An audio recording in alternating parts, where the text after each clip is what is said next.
I'm Gene Kansas, host of Sidewalk Radio. Today, we explore American history through the lens of cinema with our special segment called Popcorn Therapy.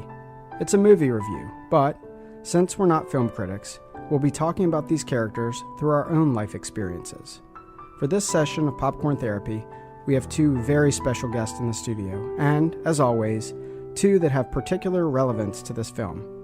Rickey Bevington is news director of TV, radio, and digital for Georgia Public Broadcasting, a journalist highly experienced in covering both politics and the Civil War. Also joining is returning guest Jared DeFife, Ph.D., a clinical psychologist and professor at Emory University with a passion for cinema.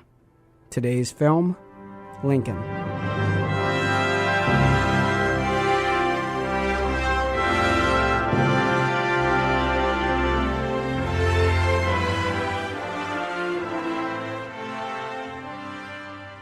I think this is a fairly rhetorical question to get us going, but Rickey, did you like the film?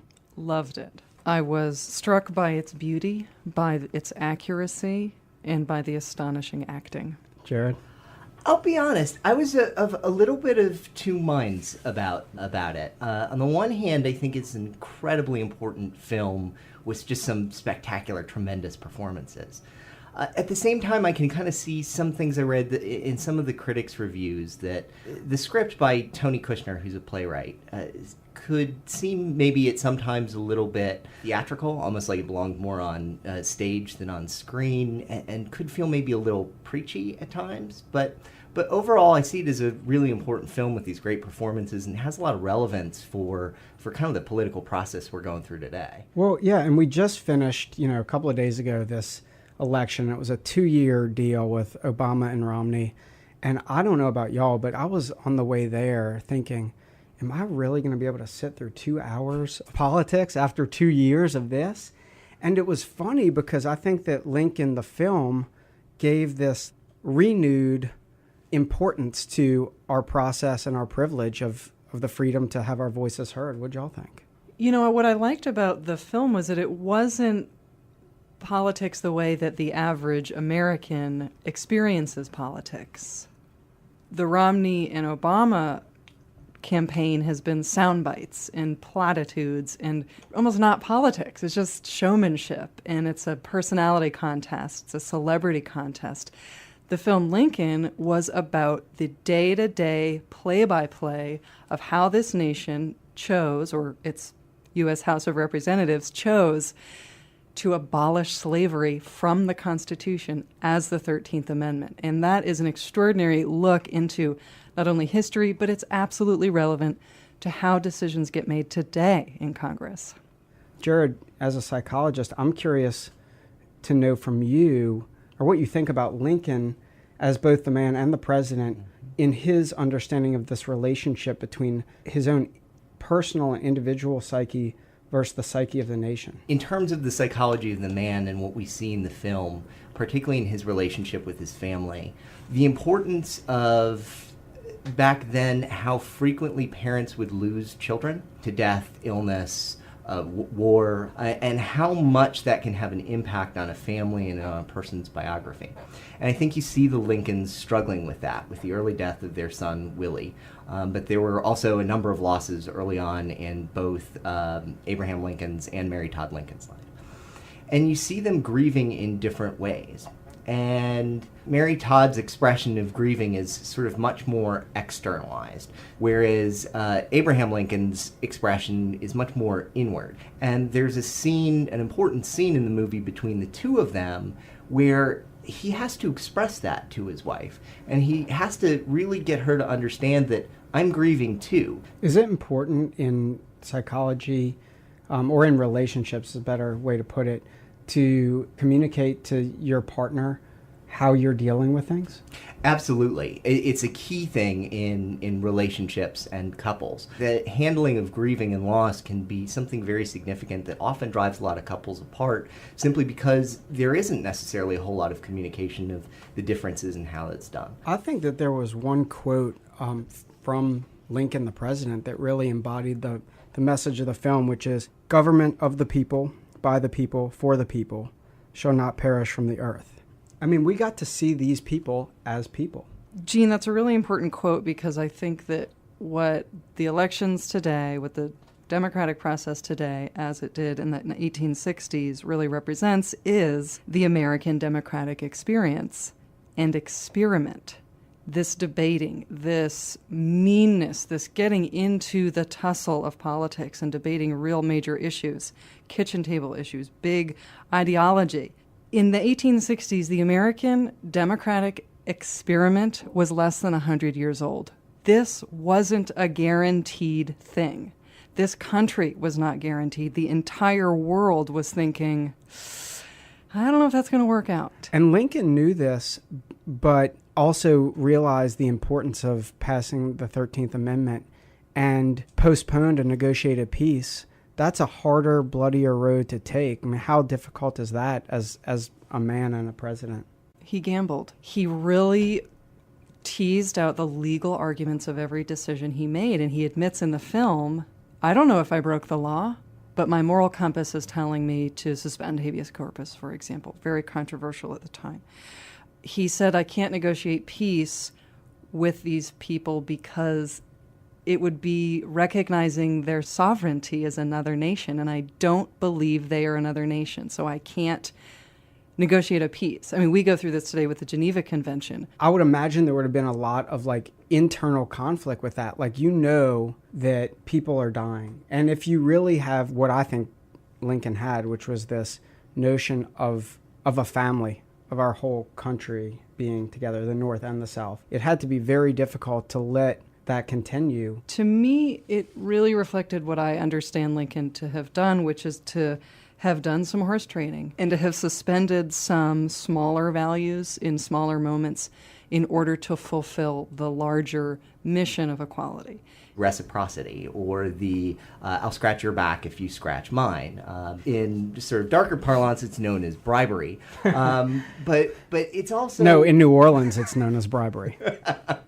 But also, it's understanding people's motivations. And don't forget, when he was choosing whether or not to negotiate peace or pass the 13th Amendment or whatever, first of all, he had no idea what was going to work out. But that's leadership. I don't even know if he says it in the film, but my larger understanding of how Lincoln made decisions was that if this nation doesn't abolish slavery as a result of this war, then all those boys have died in vain. And the nation will do this again. We have to end the debate now with the war. In other words, the war doesn't end with the end of fighting. As long as slavery is law in this land, the war will never be done. So he had to get rid of slavery in the Constitution. This is Gene Kansas, and you've been listening to Popcorn Therapy. Today's film, Lincoln.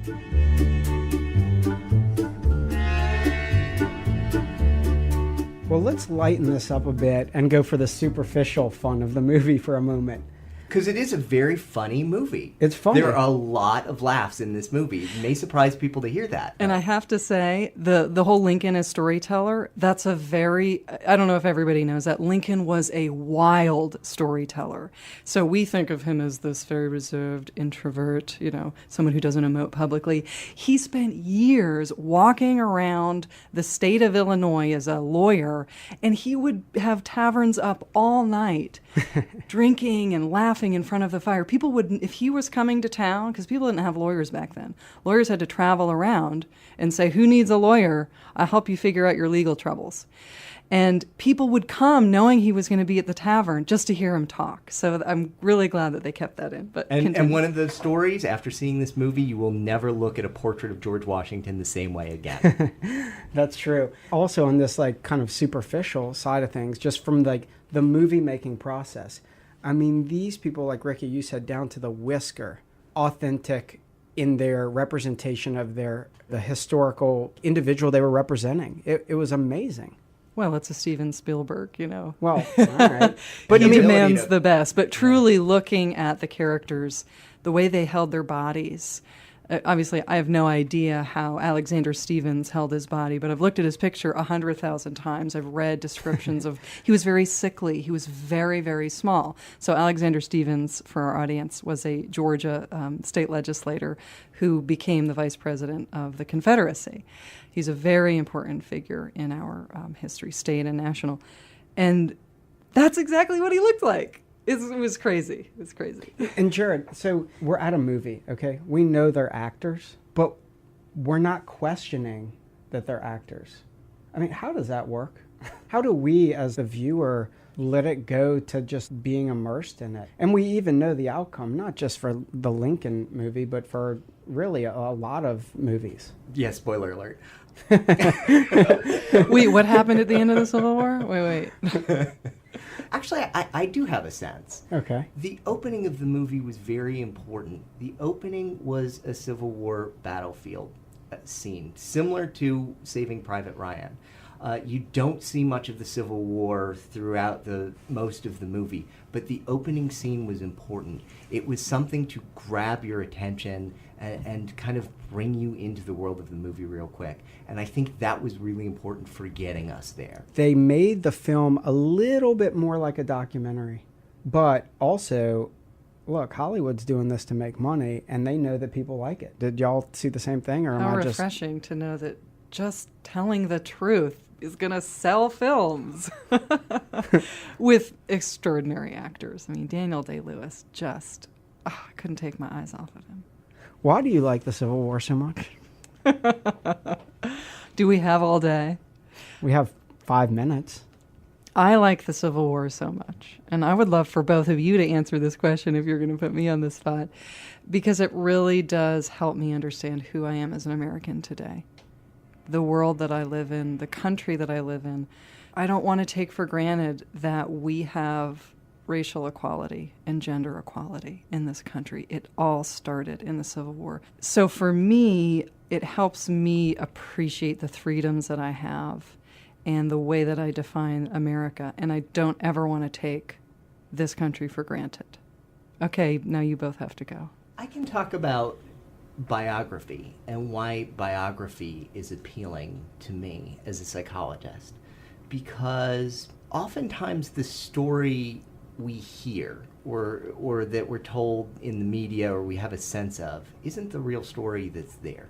That there's much deeper and more interesting, sort of the truth is stranger than fiction kind of thing. This is something that was like appealing about the Steve Jobs biography to me, for example, that you may have this kind of mythic type figure, like Steve Jobs has kind of became that after his death. Lincoln has become that over the ages, that we don't get to see a real sense of who they are, who their personality is, what motivates and drives these individual people, what their quirks and downsides were, what were the personality traits that were both their strengths and their greatest obstacles. And that's what's really appealing to a well-done biography to me. To me, for one, I like storytelling, so I like the film for that reason, because I thought it was a well-told story and a nice way to learn about history in an entertaining fashion and format. But I really have this interest in what's going on in our world today and the consequences of the actions and the decisions that we're making and what that's going to mean for the future. And I think if you're looking back at the Civil War or other major turning points in history, you can see that there were severe consequences to the alternative, some of what we talked about today.